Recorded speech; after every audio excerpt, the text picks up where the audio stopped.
Hello दोस्तों, कैसे हो सभी। उम्मीद करता हूँ सभी अच्छे होंगे। आज अपन लोग बात करने वाले हैं चैप्टर नंबर 3 11th एनसीईआरटी का। ओके, काफ़ी दिनों से डिमांड आ रही थी बच्चों की कि सर आप नीट के जो लेक्चर है वो भी लीजिए। नीट के जो चैप्टर है 11th के 12th के जो बायोलॉजी के चैप्टर है आप उनको भी एक बार एक्सप्लेन कर दीजिए। तो आज हम लोग बात करेंगे वनस्पति जगत यानी कि जो प्लांट डाइवर्सिटी वाला पोर्शन है chapter number 3 11th NCERT Hindi medium का। आज अपन लोग उसको एक्सप्लेन करने वाले हैं अच्छे से, ठीक है। तो अपन लोग इसके अंदर जानेंगे एल्गी, ब्रायोफाइट, एडोफाइट, जिम्नोस्पर्म के बारे में, और एंजियोस्पर्म के बारे में अपन लोग जो डीपली स्टडी करते हैं वो करते हैं 12th एनसीईआरटी चैप्टर नंबर 2 के अंदर, ठीक है। तो चलिए आज का चैप्टर स्टार्ट करते हैं। अपन चैप्टर नंबर 3 वनस्पति जगत, ठीक है, प्लांटी किंगडम की बात करते हैं। इससे पहले के जो लेक्चर थे वो मैंने अपलोड कर दिए हैं, यानी कि 2nd नंबर चैप्टर का। तो आज 3rd चैप्टर की बात करते हैं। जैसे कि अपन ने लास्ट लेक्चर के अंदर यानी कि जो 2nd वाला चैप्टर उसके अंदर बात किए थी कि जो RH व्हिटेकर थे सन 1969 के अंदर उन्होंने 5 किंगडम क्लासिफिकेशन दिया था, जिसके अंदर उन्होंने मोनेरा, प्रोटिस्टा, फंजाई, एनिमैलिया, प्लांटी के अंदर उसको क्लासिफाई किया था। तो अपन ने 2nd वाले चैप्टर के अंदर मोनेरा, प्रोटिस्टा और फंजाई के बारे में अच्छे से स्टडी कर ली थी। साथ ही साथ अपन ने जो वायरस था, लाइकेन था, वायरोइड्स था, ठीक है, उनके बारे में भी अपन लोगों ने देखा था। इस लेक्चर के अंदर अपन लोग प्लांटी वाला सेक्शन कवर करेंगे और इससे नेक्स्ट वाला जो लेक्चर होगा उसके अंदर अपन लोग एनिमैलिया किंगडम को अपन लोग अच्छे से देखने वाले हैं। तो नेक्स्ट अपन लोग बात करते हैं इसके अंदर, समझना ध्यान से। कई दफ़ा ऐसा बोला जाता है कि जो साइनोबैक्टीरिया होते हैं वो नीलहरी शैवाल होते हैं। कई लोग इसको ऐसे समझ लेते हैं कि भैया ये एल्गी के अंदर आते होंगे, शैवाल के अंदर आते होंगे, लेकिन एक्चुअली ऐसा नहीं है। समझना, इसको आप लोग नीलहरी शैवाल तो बोलते हैं लेकिन एक्चुअली ये शैवाल नहीं है। एक्चुअली ये क्या है, ये एक प्रकार के बैक्टीरिया होते हैं, ये मोनेरा के अंदर आते हैं, ठीक है ना। तो अपन को ये बात ध्यान में रखनी है। सेकंड थिंग बात करते हैं इसके अंदर क्लासिफिकेशन की। तो बच्चों क्लासिफिकेशन के लिए ऐसा है कि पहला जो क्लासिफिकेशन आया था वो था प्रैक्टिकल क्लासिफिकेशन। वो क्या था, प्रैक्टिकल। तो ये आर्थिक महत्वपूर्णता पर आधारित था, मतलब कि ये प्रैक्टिकल क्लासिफिकेशन था। उसके बाद आया था आर्टिफिशियल क्लासिफिकेशन। आर्टिफिशियल क्लासिफिकेशन की अपन लोग बात करें बच्चों तो ये मोस्ट ऑफ लिनियस ने इसके बारे में बताया था। लिनियस ने क्या किया था, देखो आर्टिफिशियल क्लासिफिकेशन के अंदर अपन लोग एक या फिर दो ही करैक्टर को कंसीडर करते हैं, एक या फिर दो ही करैक्टर को अपन लोग कंसीडर करते हैं। तो लिनियस का जो वर्गीकरण था वो जनन अंगों पर आधारित था। जनन अंगों के ऊपर, मतलब कि इसलिए इसको अपन लोग क्या बोलते हैं, लैंगिक वर्गीकरण भी बोलते हैं। क्या बोलते हैं बच्चों, इसको अपन लोग लैंगिक वर्गीकरण भी बोलते हैं। दो इसने करैक्टर लिए थे लिनियस ने, कौन कौन से, एक तो वर्तिका की लंबाई और पुंकेसरों की संख्या। हालांकि इसके अंदर इतना मेंशन नहीं है।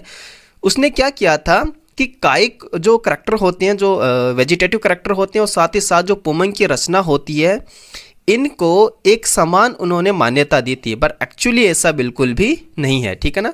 तो याद रखना है, जो आर्टिफिशियल क्लासिफिकेशन था उसके अंदर कायिक तथा लैंगिक गुणों को समान मान्यता दी गई थी, लेकिन एक्चुअली आज अपन इस चीज़ को नहीं मानते, ठीक है।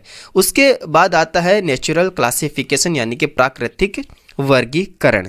तो नेचुरल क्लासिफिकेशन की बात करें तो नेचुरल क्लासिफिकेशन के बेसिस पर ही बेंथम एंड होकर ने अपना क्लासिफिकेशन दिया था बच्चों।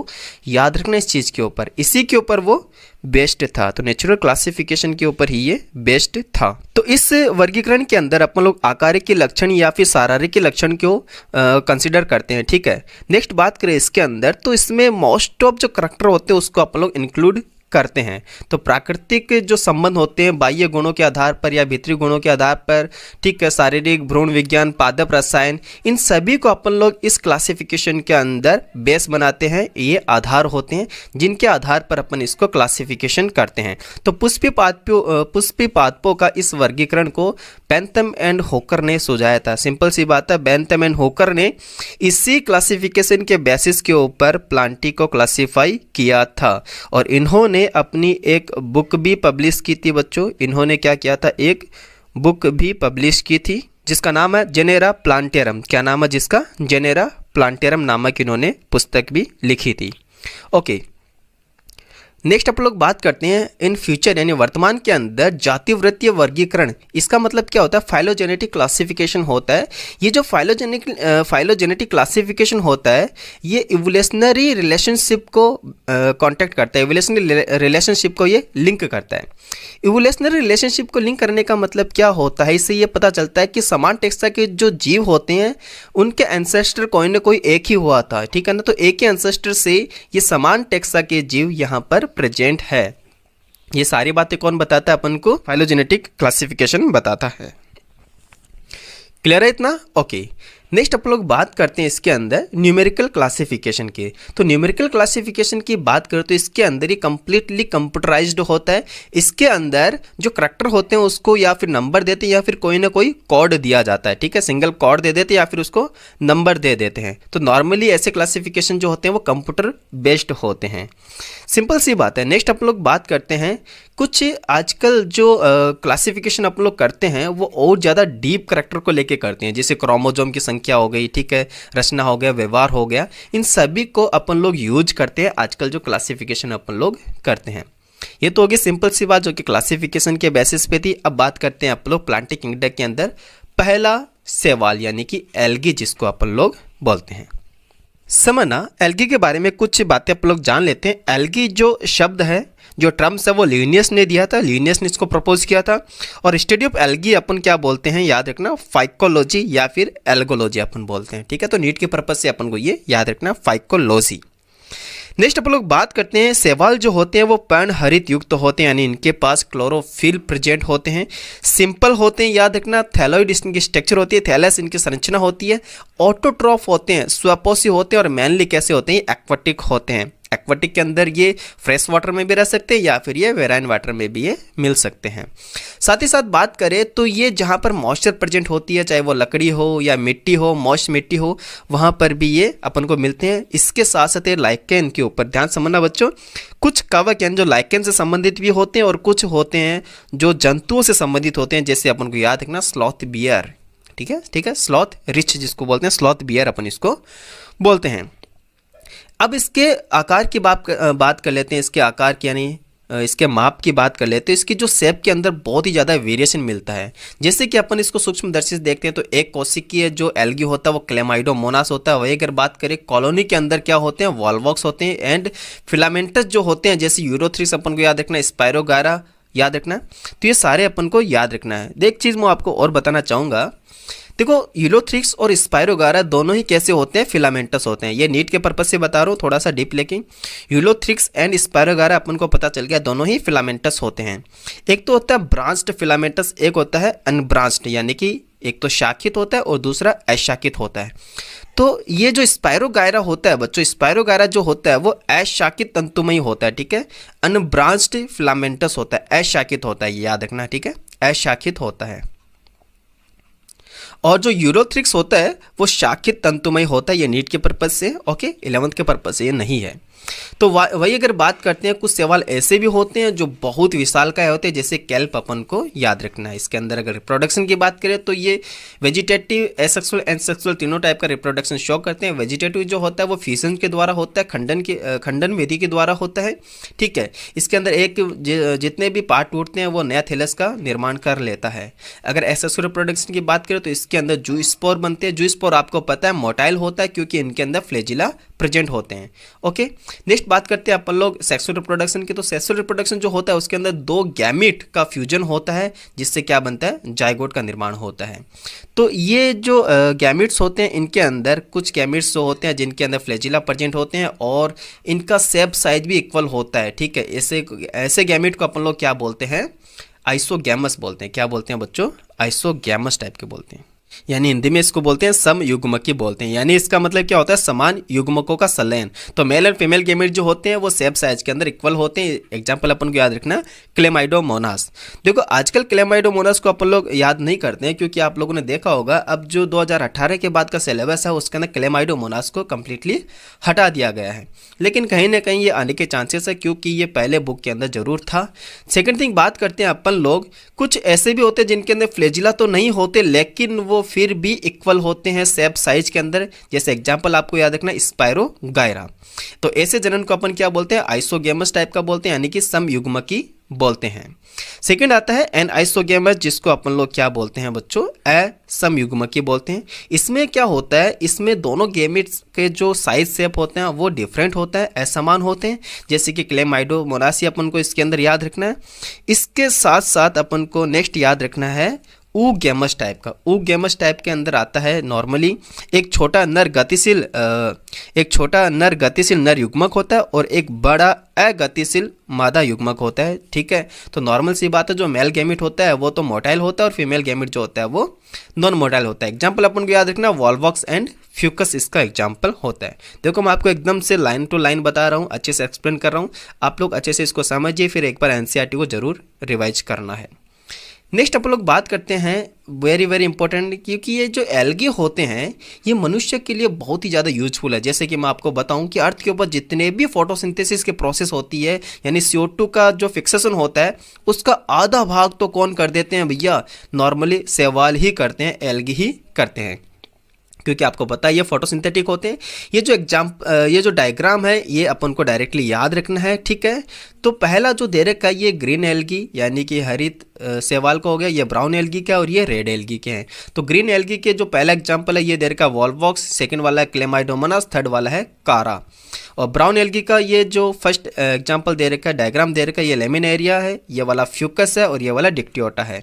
सेकंड थिंग बात करते हैं इसके अंदर, ये जो रेड एल्गी का फर्स्ट एग्जांपल दे रखा है ये है पोरफायरा और सेकंड एग्जांपल दे रखा है पोलीसाइफोनिया दे रखा है। ठीक है, तो ये सारे डायग्राम से अपन को याद होना चाहिए। अब बात करते हैं इस टेबल की। देखो बच्चों, इस टेबल से कहीं ना कहीं बहुत बार क्वेश्चन आया हुआ है और इस टेबल से क्वेश्चन अच्छे से अच्छा बन भी जाता है। तो नॉर्मली ये टेबल अपन को अच्छे से आनी चाहिए। तो एल्गी जो होते हैं उसको 3 पार्ट में डिवाइड करके रखा, क्लोरोफाइसी, फियोफाइसी, रोडोफाइसी, इनका कॉमन नेम मैंने आपको बता दिया था। पिगमेंट की बात करें तो क्लोरोफाइसी के अंदर पिगमेंट होता है क्लोरोफिल A एंड B, जो कि हायर प्लांट्स के अंदर नॉर्मली देखा जाता है। तो फियोफाइसी की बात करें तो ये होता है क्लोरोफिल A और C, साथ ही इसके अंदर फ्यूकोजैंथिन भी होता है। रोडोफाइसी की बात करें तो इसके अंदर होता है क्लोरोफिल A एंड D, साथ ही साथ R फाइकोइरिथ्रिन। ठीक है ना, ये क्या होता है, R फाइकोइरिथ्रिन इसके अंदर पिगमेंट होता है। स्टोर्ड फूड की बात करते हैं बच्चों, जो संग्रहित भोजन होता है क्लोरोफाइसी के अंदर स्टार्च के फॉर्म में होता है, फियोफाइसी के अंदर मैनिटोल एंड लेमिनेरिन के फॉर्म में होता है एंड रोडोफाइसी के अंदर फ्लोरिडियन स्टार्च के फॉर्म में होता है। सेल वॉल की बात करते हैं तो जो क्लोरोफाइसी होता है उनके अंदर सेल वॉल सेलुलोज की बनी होती है। वहीं अगर फियोफाइसी की बात करें तो इनके अंदर सेल वॉल सेलुलोज तथा एल्जिन की बनी होती है। रोडोफाइसी के अंदर सेल वॉल जो होती है वो सेलुलोज प्लस आगार व केराजिन की बनी होती है। बच्चों याद रखना केराजिन, ये भी आपको याद रखना केराजिन की इसके अंदर सेल वॉल बनी होती है, केराजिन। ठीक है, वहीं अगर बात करें फ्लैजिला के नंबर के अकॉर्डिंग एंड हैबिटाट के अकॉर्डिंग तो नॉर्मली अपन लोग इसके अंदर देख लेते हैं। ठीक है, बस अपन को याद रखना है कि रोडोफाइसी के अंदर किसी भी टाइप का फ्लैजिला नहीं होता है, किसी भी टाइप का फ्लैजिला नहीं पाया जाता। फियोफाइसी के अंदर 2 होते हैं, दोनों अनइक्वल होते हैं और ये लेटर साइड से निकलते हैं, जैसे अपन लोग आगे देखेंगे पियर शेप यानी नाशपाती के आकार के। और क्लोरोफाइसी के अंदर 2 से 8 तक होते हैं जो कि इक्वल होते हैं और ये शीर्ष पर होते हैं। अब एक चीज़ और मैं आपको बताना चाहूँगा, जैसे कि अपन लोगों ने पहले भी बात किया था कि ये मेराइन होते हैं मोस्ट ऑफ, तो मेराइन के अंदर जब ये जल के अंदर रहते हैं तो ये फोटोसिंथेसिस करते हैं। फोटोसिंथेसिस करेंगे तो नॉर्मल सी बात है, जो ऑक्सीजन ये रिलीज करते हैं वो कहाँ पर डिजोल्व हो जाएगी, पानी के अंदर डिजोल्व हो जाएगी। ठीक है, तो जो घुलित ऑक्सीजन होता है उसके स्तर को ये बढ़ा देते हैं। ऊर्जा के प्राथमिक उत्पादक होने के कारण ये बहुत महत्वपूर्ण है, क्योंकि ये जलीय प्राणियों के खाद्य चक्रों का आधार होता है। वेरी वेरी इंपॉर्टेंट है। सेकंड थिंग बात करते हैं, जो कि ये लाइन दे रखा है ये बहुत ज़्यादा इंपॉर्टेंट है। तो एक चीज़ अपन को याद रखनी है, पोरफायरा लेमिनेरिया सार्गासम के लगभग 70 स्पीसीज ऐसी होती है जो भोजन के रूप में उपयोग में ली जाती है, खाने का यूज में ली जाती है। वही अगर बात करें लाल शैवाल के अंदर बहुत अधिक केराजिन होते हैं। ठीक है, वेरी वेरी इंपॉर्टेंट, जिसका जो व्यावसायिक उपयोग होता है। नॉर्मली अपन लोग बात करते हैं नेक्स्ट जिलेडियम एंड ग्लेसिलेरिया। ये जो जिलेडियम ग्लेसिलेरिया होता है ये आगार प्राप्त होता है इनसे। आगार हो गया, जेली आइसक्रीम वगैरह को बनाने के लिए, स्टेबलाइजर की बात करते हैं, थिकनेस की बात करते हैं, ये सारे प्रोसेस होते हैं, सारे कार्य होता है ये इसी के द्वारा होता है। क्लोरेला और स्पाइरुलिना जो होते हैं इनके अंदर प्रोटीन प्रचुर मात्रा में होती है और जो अंतरिक्ष के अंदर यात्री जाते हैं वो भोजन के रूप में इन्हीं का ही यूज करते हैं। एल्गी को 3 पार्ट में अपन लोगों ने डिवाइड किया, क्लोरोफाइसी, फियोफाइसी एंड रोडोफाइसी। तो क्लोरोफाइसी की बात करें, क्लोरो का मतलब होता है ग्रीन, यानी इसको अपन लोग ग्रीन एल्गी भी बोलते हैं। ये एकोसी के होते हैं, कॉलोनी के अंदर भी होते हैं और फिलामेंटस भी ये हो सकते हैं। वेरी वेरी इंपॉर्टेंट एग्जाम्पल्स, यहाँ से आपको सारे एग्जाम्पल्स याद करने हैं। तो बच्चों जो कॉलोनी बना के रहते हैं, जो कॉलोनी में रहते हैं, उसका एग्जांपल आपको याद रखना वॉल्वॉक्स। क्या याद रखना? वॉल्वॉक्स, यहाँ पर आप मेंशन कर लेना। तो आपको ये याद रखना कॉलोनी में कौन होता है? वॉल्वॉक्स होता है। तंतु में फिलामेंटस की बात करें इसके अंदर, तो फिलामेंटस के फॉर्म में कौन होता है? याद रखना यूलोथ्रिक्स एंड स्पाइरोगारा जो होते हैं वो फिलामेंटस की फॉर्म में होते हैं। क्लियर हो गया इतना सा? ओके। अब क्लोरोफिल ए इसके अंदर जो पिगमेंट होता है वो प्रेजेंट होता है, इसके कारण इसका कलर जो कैसा होता है? ग्रीन होता है, आपको पता है। ओके। तो क्लोरोप्लास्ट का जो शेप होता है वो डिस्क शेप, प्लेट की तरह या फिर जालिका की तरह, कप के आकार का, सर्पिलाकार या फिर रिबन शेप के हो सकते हैं। इनका एग्जाम्पल तो इन्होंने नहीं बताया है, फिर भी मैं साइड के अंदर एक फ़ोटो लगा दूंगा जिनका एग्जाम्पल इनके सामने होगा और आप इनको एक बार नोट कर लेना वीडियो को पॉज करके, ठीक है ना। तो ये बहुत बहुत इंपॉर्टेंट है। वैसे मैं बता देता हूँ, देखो घोड़े की नाल यानी मेखलाकार जो होता है वो यूलोथ्रिक्स के अंदर होता है, कप शेप जो होता है वो क्लेमाइडोमोनास में होता है, स्टार शेप यानी ताराकार जो होता है वो जिग्निमा में होता है, जालिकावत यानी रेटिकुलेटेड जो होता है वो ओडोगोनिया में होता है, डिस्कोइड होता है क्लोरेला में, एंड सर्पिल होता है स्पाइरोगायरा के अंदर होता है, ठीक है। नेक्स्ट अपन लोग बात करते हैं, इनके अंदर क्लोरोप्लास्ट एक भी हो सकता है या फिर एक से अधिक हो सकता है। इनके अधिकांश सदस्यों के अंदर क्लोरोप्लास्ट में एक अथवा एक से अधिक पायरेनोइड पाया जाता है। और ये पायरेनोइड क्या होते हैं बच्चों? याद रखना है अपन को, ये स्टार्च होते हैं। पायरेनोइड के अंदर क्या होते हैं? स्टार्च होते हैं। और पायरेनोइड में जो स्टार्च होता है उसको चारों ओर प्रोटीन पाया जाता है, याद रखना। सिंपल सी बात है, पायरेनोइड के अंदर जो स्टार्च होता है उसमें प्रोटीन पाया जाता है। कुछ शैवाल जो होते हैं वो तेल के बूंद के रूप में भोजन को संचित करते हैं, स्टोर करते हैं, ठीक है। यहाँ पर मैं हर एक चीज़ आपको एक्सप्लेन कर रहा हूँ, हर एक लाइन आपको मैं बता रहा हूँ। इनकी सेल वॉल होती है वो कठोर होती है, जिसकी आंतरिक यानी कि भीतरी जो सतह होती है वो सेलुलोज की बनी होती है और बाहरी जो सतह होती है बच्चों ये पेक्टोज की बनी होती है। तो बच्चों यहाँ से भी वेरी वेरी इंपॉर्टेंट क्वेश्चन बनता है। मैं यहाँ पर स्टार मार्क कर रहा हूँ, आप भी अपने एनसीईआरटी के अंदर इस लाइन को स्टार मार्क कर लेना। भीतरी सतह सेलुलोज की बनी होती है और बाहरी सतह पेक्टोज की बनी होती है। नेक्स्ट बात करते हैं इसके अंदर रिप्रोडक्शन की। तो जो वेजिटेटिव रिप्रोडक्शन होता है मैंने आपको बता दिया था कि किसके द्वारा होता है बच्चों, याद रखना। वेजिटेटिव रिप्रोडक्शन मोस्टली फ्यूजन के द्वारा होता है, ठीक है, फ्यूजन के द्वारा होता है। एसेक्सुअल रिप्रोडक्शन की बात करते हैं तो अब एसेक्सुअल रिप्रोडक्शन जो होता है वो फ्लैजिला युक्त जो स्पोर होते हैं उनके द्वारा होता है। जो स्पोर का मतलब क्या होता है? जो मोटाइल होता है, और एक होता है एप्लेनोस्पोर जो नॉन मोटाइल होते हैं, ठीक है। ये सारी बातें अपन ने पहले एक्सप्लेन कर दी थी। तो अलैंगिक जनन यानी कि एसेक्सुअल रिप्रोडक्शन जो होता है वो फ्लैजिला युक्त जू स्पोर से होता है। जू स्पोर कहाँ पे होता है? जू स्पोरेंजिया में बनते हैं बच्चों। कहाँ बनते हैं ये? जू स्पोरेंजिया में बनते हैं। नेक्स्ट अपन लोग बात करते हैं इसके अंदर सेक्सुअल रिप्रोडक्शन की। तो ये समयुग्मकी, विषमयुग्मकी, पर विषमयुग्मकी ये हो गया, असमयुग्मकी ये नहीं होगा। यहाँ पर आता है ऊगैमस टाइप का, यानी कि हिंदी में बोलते हैं इसको अंडयुग्मकी बोलते हैं, ठीक है ना। ऊगैमस टाइप का हो गया, ठीक है। नॉर्मली इसके एग्जांपल्स भैया बहुत ज़्यादा इंपॉर्टेंट है और सारे एग्जांपल्स आपको याद रखना। एग्जांपल्स कौन कौन से इसका याद रखना?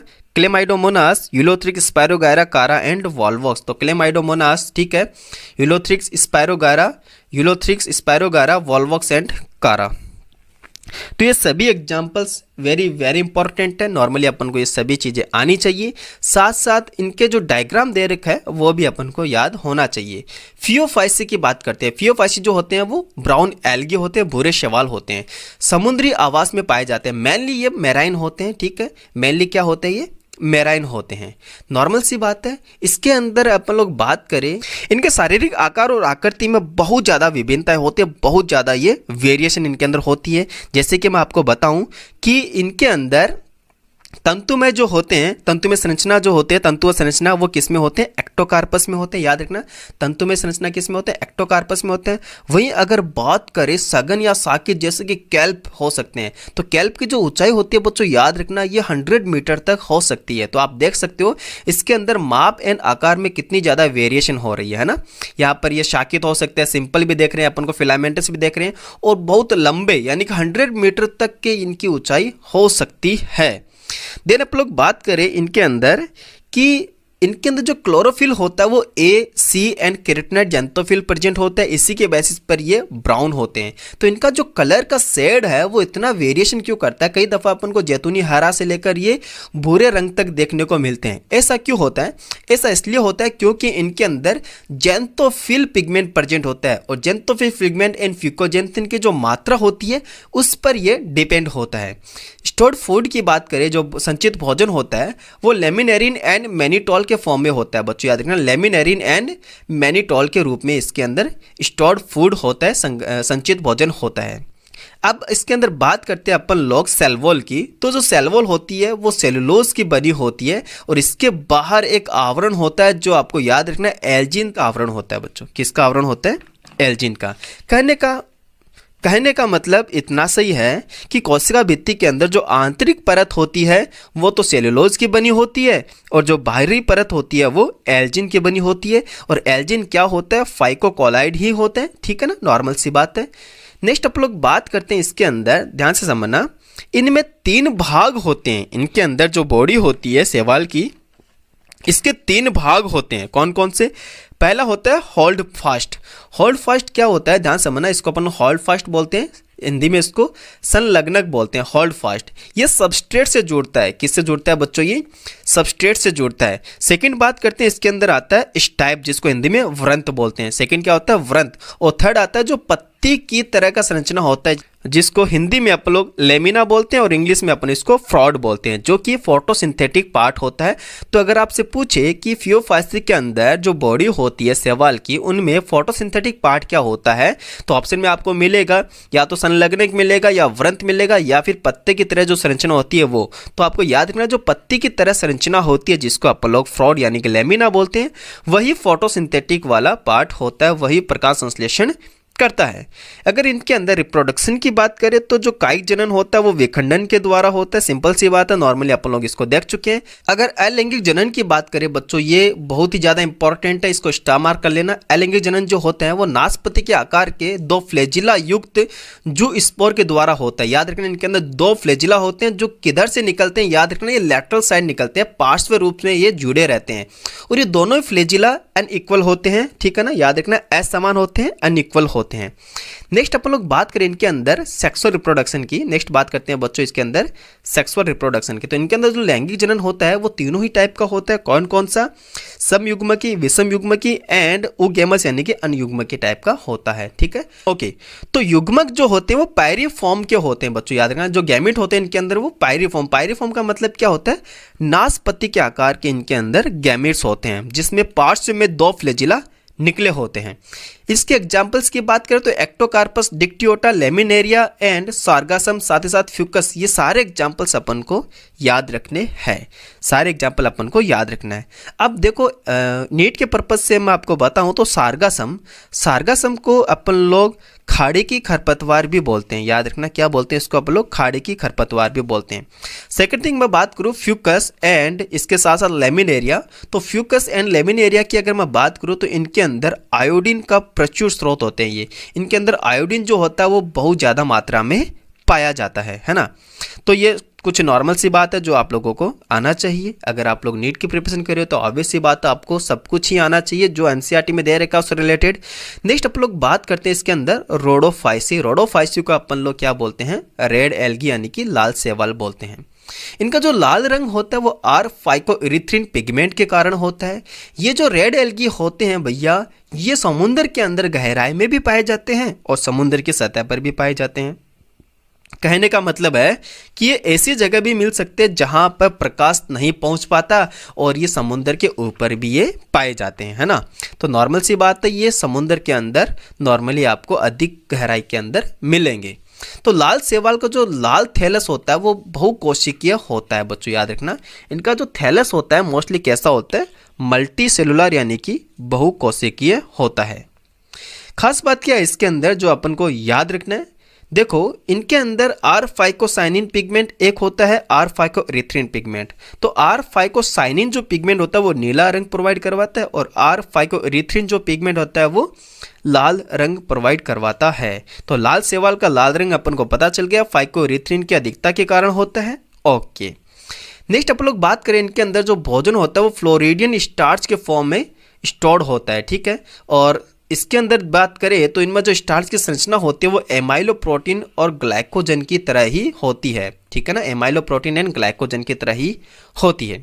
अगर इनके अंदर रिप्रोडक्शन की बात करें तो वही है जो कि वेजिटेटिव रिप्रोडक्शन की बात करते हैं तो ये कैसा होता है, विखंडन के द्वारा होता है। एसेक्सुअल रिप्रोडक्शन की बात करें तो इसके अंदर एचल स्पोर बनते हैं। बच्चों याद रखना, एचल स्पोर का मतलब क्या होता है, ये मोटाइल नहीं होते हैं, ठीक है ना। क्या है ये, अगतिशील बीजाणुओं के द्वारा होता है। लैंगिक जनन की बात करें तो इनके अंदर भैया लैंगिक जनन जो होता है वो बहुत ज़्यादा विकसित होता है और अधिकांशतया जो ऊगेमस टाइप का इनके अंदर लैंगिक जनन पाया जाता है, जिसके पश्चात निषेचन के बाद वाला जो विकास है वो इनके अंदर देखने को मिलता है। तो ये लास्ट वाले लाइन अपन को याद रखना है। एग्जाम्पल की बात करें तो इसके जो एग्जाम्पल होते हैं बच्चों वो अपन को याद रखना है। कौन कौन से एग्जाम्पल, एक तो होता है polysiphonia, gracilaria, porphyra and gelidium. तो polysiphonia, gracilaria, porphyra and gelidium ये 4 एग्जाम्पल है जो अपन को याद रखने हैं। अब कुछ इनके बातें भी कर लेते हैं। समझना, जो जिलेडियम एंड ग्लेसिलेरिया होते हैं, समझना जो जिलेडियम एंड ग्लेसिलेरिया जो होते हैं इनसे आगार आगार कोलाइड प्राप्त होता है। आगार आगार का उपयोग अपन लोग प्रयोगशाला में सूक्ष्म जीवियों के संवर्धन हेतु करते हैं, साथ ही साथ संवर्धन माध्यम को ठोस बनाने के लिए करते हैं, जैसे jelly, pudding, cream, paneer, bakery आदि के अंदर भी इनका यूज करते हैं और स्टेबलाइजर या फिर थिकनर के फॉर्म में भी अपन इनका यूज करते हैं। तो ये सारी बातें अपन को याद रखना। पोरफायरा जो होता है वो खाने योग्य लाल शैवाल होता है। नॉर्मली आप अगर याद रखना चाहो तो ये भी याद रख लेना, पोरफायरा जो होता है वो एडेबल होता है, खाने योग्य लाल शैवाल होता है। पॉलीसाइफोनिया के अंदर एंटीबैक्टीरियल करैक्टर प्रेजेंट होता है, एंटीबैक्टीरियल गुण पाए जाते हैं, तो नॉर्मली आप ये भी याद रख सकते हो। नेक्स्ट आप लोग बात करते हैं इसके अंदर ब्रायोफाइटा की। देखिए बच्चों, मैं आपको बहुत ही प्यार से आराम से हर एक चीज़ एक्सप्लेन करते हुए चल रहे हैं अपन लोग, ताकि आप लोग कहीं पर कन्फ्यूजन में ना आ जाए, क्योंकि जब NCERT आप लोग पढ़ते हैं तो कुछ चीज़ें ऐसी होती है जो अपन को समझ में नहीं आती है, ठीक है। तो अगर आप NCERT पढ़ो तो इसी तरह से पढ़ना ताकि आपको कोई प्रॉब्लम ना हो। जो मैं एक्स्ट्रा लाइन बता रहा हूँ वो अपनी NCERT के अंदर जरूर उसके अंदर साइड में लिख लेना, जरूर उसके अंदर मेंशन करना, ओके। नेक्स्ट अपन लोग बात करते हैं ब्रायोफाइट्स की। तो ब्रायोफाइट्स के लिए बहुत ही खास बातें हैं जो अपन को याद रखनी है, जैसे कि मैं आपको बताता हूं। ब्रायोफाइट जो होते हैं बच्चों, इनको अपन लोग क्या बोलते हैं, amphibians of Plantae kingdom. Very very important, पहला तो अपन को ये याद रखना है, ब्रायोफाइट्स को अपन लोग क्या बोलते हैं, पादप जगत का उभयचर भी अपन इसको बोलते हैं। जल स्थलचर का मतलब उभयचर ही होता है, एम्फीबियन ही होता है। ब्रायोफाइट्स की स्टडी को अपन लोग ब्रायोलॉजी बोलते हैं।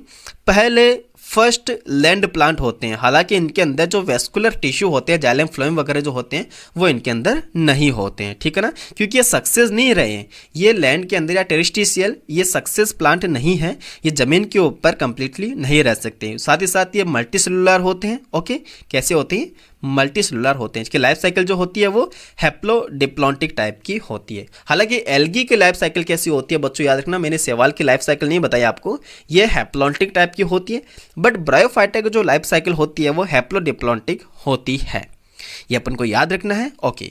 अब बात कर लेते हैं इसके अंदर ब्रायोफाइट जो होते हैं इनमें मॉसेस एंड लिवरवर्ट आते हैं। जो चीज़ अपन लोग पढ़ते हैं मोस्टली कहाँ पर होते हैं, पहाड़ियों में, नम छायादार क्षेत्रों में, जहाँ पर मॉइस्चर प्रेजेंट होती है, ऑब्वियस सी बात है वहाँ पर ये प्रेजेंट होते हैं।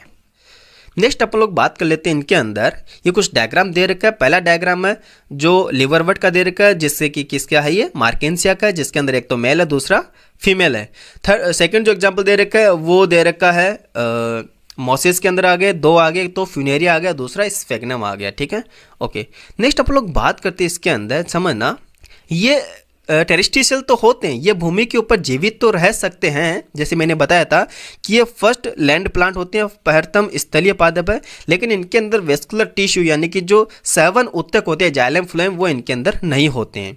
साथ ही साथ इनको जो सेक्सुअल रिप्रोडक्शन होता है उसके लिए, लैंगिक जनन के लिए जल की इनको ज़रूरत होती है, जल की आवश्यकता होती है।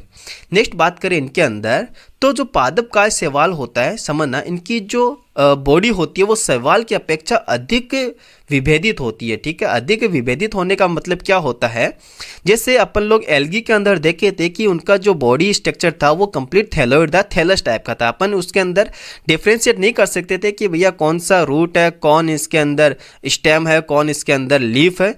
लेकिन ब्रायोफाइट्स के अंदर अपन लोग एक्चुअली इसको थोड़ा बहुत अपन लोग इसको डिफ्रेंशिएट कर सकते हैं। हालांकि कंप्लीटली इनके अंदर जो ट्रूली मूल, जिसको अपन लोग रूट बोलते हैं, ट्रूली रूट हो गया, ट्रू स्टेम हो गया, ट्रू लीफ हो गया, ये तो इसके अंदर प्रेजेंट नहीं होती है। हाँ, लेकिन इसके अंदर रूट लाइक स्ट्रक्चर होती है, लीफ लाइक स्ट्रक्चर होती है, या फिर स्टेम लाइक स्ट्रक्चर इनके अंदर जरूर होती है। तो ब्रायोफाइटा की जो मेन बॉडी होती है वो हैप्लॉइड होती है, अगुणित होती है, जैसे कि मैंने आपको बताया था। ठीक है, तो ये क्या होते हैं, ये गैमेटोफाइट्स होते हैं, इसलिए अपन इनको क्या बोलते हैं, गैमेटोफाइट बोलते हैं। वेरी वेरी इंपॉर्टेंट, ये क्या है, गैमेटोफाइट होते हैं। इतना क्लियर हुआ? ओके, नेक्स्ट अपन लोग बात करते हैं ब्रायोफाइटा के अंदर जो लैंगिक ऑर्गन होते हैं वो मल्टी सेलुलर होते हैं। बच्चों याद रखना कैसे होते हैं, ये मल्टी सेलुलर होते हैं। अच्छा, मेल जो गैमेट होते हैं उसको अपन लोग क्या बोलते हैं, मेल गैमेट को अपन लोग एंथ्रीडिया बोलते हैं। बच्चों याद रखना, जिसको हिंदी में पौधानिया बोलते हैं, इंग्लिश में इसको अपन लोग एंथ्रीडिया बोलते हैं। और फीमेल गैमेट को अपन लोग आर्किगोनिया बोलते हैं। फीमेल गैमेट को क्या बोलते हैं अपन लोग, आर्किगोनिया बोलते हैं। ये फ्लास्क के आकार का होता है। ओके, समझना ध्यान से, इसके अंदर क्या होता है, इन दोनों के अंदर जब फ्यूजन होता है तो जाइगोट का फॉर्मेशन होता है, और जाइगोट के अंदर तुरंत ही न्यूनकरण विभाजन नहीं होता है। Very very important. इससे होता है क्या है कि इससे एक बहुकोशिकीय स्पोरोफाइट बन जाता है, यानी कि मल्टीसेलुलर स्पोरोफाइट का निर्माण होता है। और ये जो स्पोरोफाइट होता है वो मुक्तजीवी नहीं होता है। मुक्तजीवी का मतलब क्या होता है, ये इस बॉडी से अलग नहीं होता है, ये गैमेटोफाइट के ऊपर ही होता है, ये युग्मकोद्भिद के ऊपर ही होता है।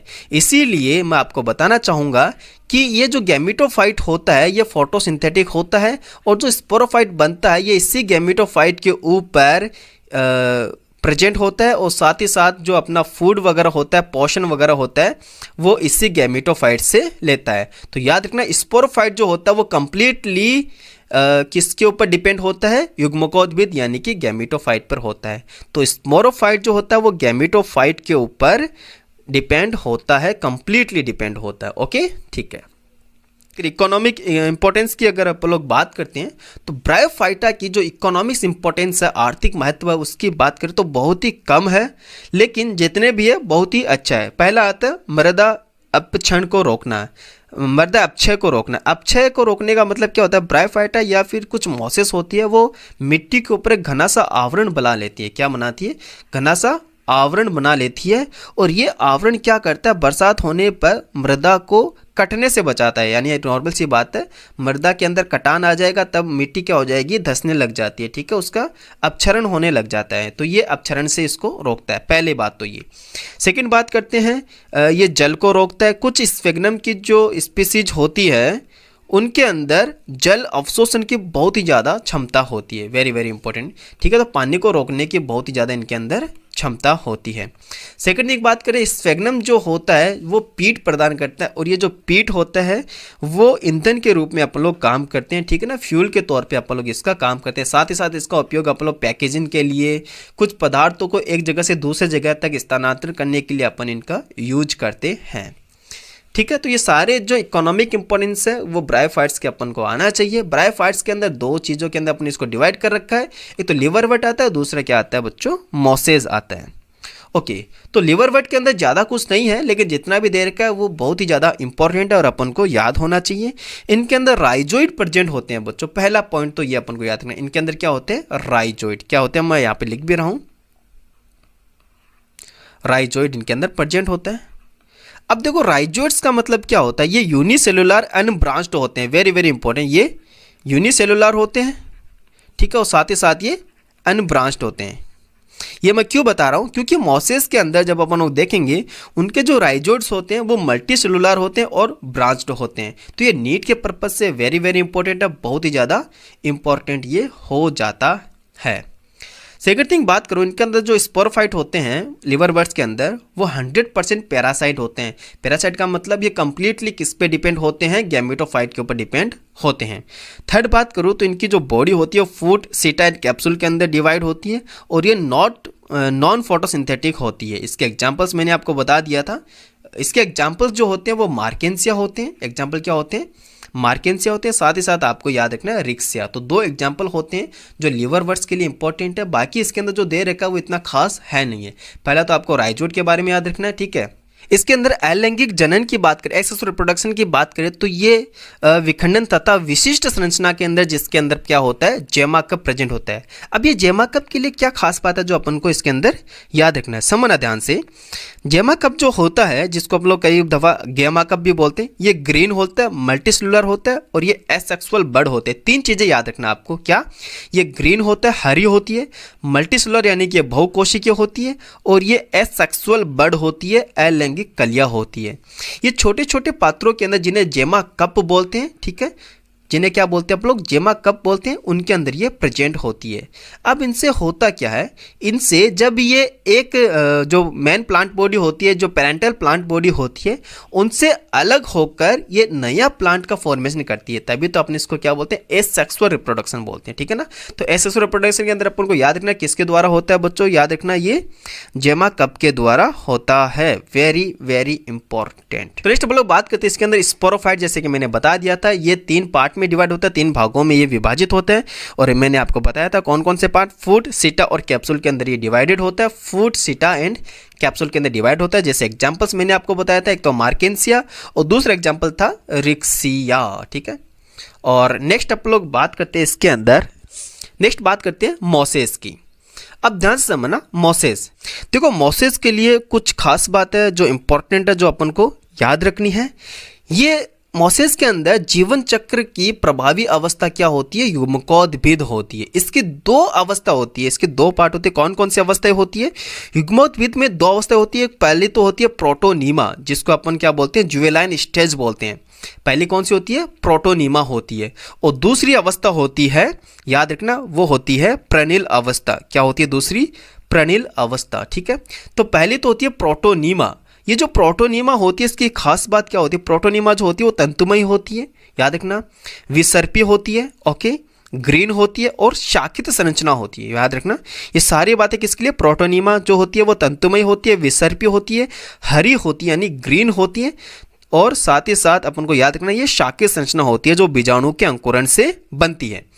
सेकंड बात करते हैं दूसरी जो अवस्था होती है, जिसको अपन क्या बोलते हैं, पर्णिल अवस्था, जो कि मैच्योर वाली होती है। इसको अपन पत्ती की तरह बोलते हैं ना, पर्णिल अवस्था, ओके। तो पहली अवस्था के बारे में अपन को पता चल गया है, वो कैसी होती है, याद रखना, प्रोटोनीमा, जिसको अपन लोग क्या बोलते हैं, जुवेनाइल स्टेज बोलते हैं। दूसरी जो अवस्था होती है वो पर्णिल अवस्था होती है, वो पत्ती की तरह होती है। इसको अपन क्या बोलते हैं, पर्णिल अवस्था होती है, जो कहाँ से निकलती है, प्रथम तंतु से पार्श्वकली के रूप में ये उत्पन्न होती है, पार्श्वकली के रूप में ये निकलती है।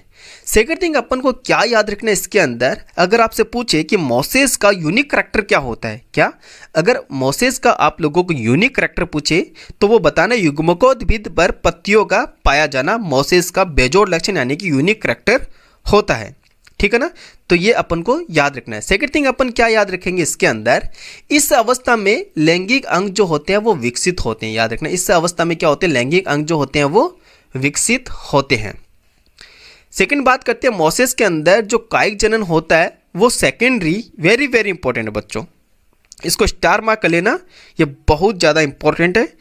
मोसेस के अंदर जो कायिक जनन होता है वो द्वितीयक प्रोटोनीमा यानी कि सेकेंडरी प्रोटोनीमा के विखंडन तथा मुकुलन के द्वारा होता है, ठीक है ना।